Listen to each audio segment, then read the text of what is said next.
Bonjour à toutes et à tous, je m'appelle Obed Kaka, je suis étudiant en deuxième année de licence LMD à la faculté d'administration et de sciences économiques. Aujourd'hui, je vais vous présenter une introduction à la gestion des ressources humaines, communément appelée la GRH. Comment une entreprise gère-t-elle ses ressources humaines dans la pratique ? La gestion des ressources humaines regroupe l'ensemble des activités qui permettent à une entreprise de gérer efficacement son personnel.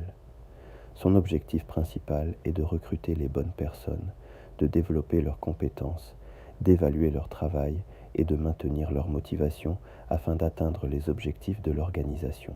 En d'autres termes, la GRH consiste à valoriser le capital humain qui représente l'une des plus grandes richesses de l'entreprise.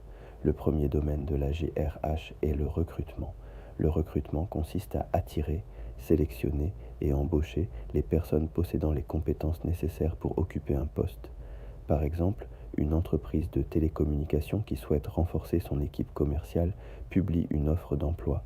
Après avoir reçu plusieurs candidatures, elle organise des entretiens et choisit le candidat qui répond le mieux aux exigences du poste. Selon les entreprises, les méthodes de recrutement peuvent varier.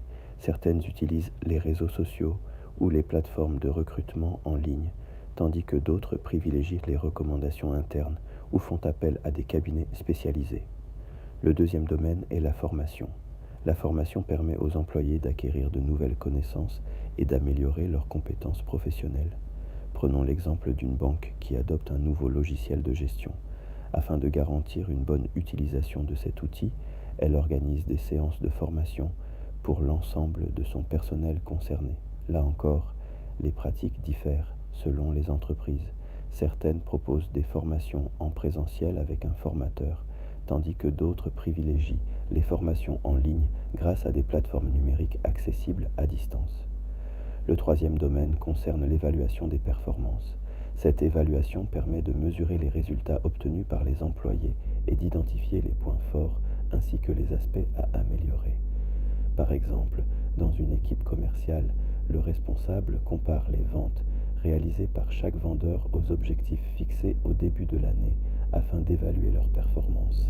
Certaines entreprises réalisent cette évaluation une fois par an, alors que d'autres effectuent des suivis trimestriels ou mensuels accompagnés d'entretiens individuels pour mieux accompagner leurs collaborateurs. Il est important de comprendre que la gestion des ressources humaines ne se limite pas aux tâches administratives telles que la gestion des contrats, des salaires ou des dossiers du personnel. La GRH influence également la motivation, la performance et le comportement des employés.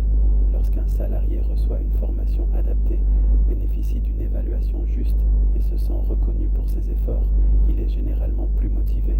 Cette motivation améliore sa productivité et favorise des comportements positifs comme la ponctualité, l'esprit d'équipe, le respect des règles et un engagement plus fort envers l'entreprise.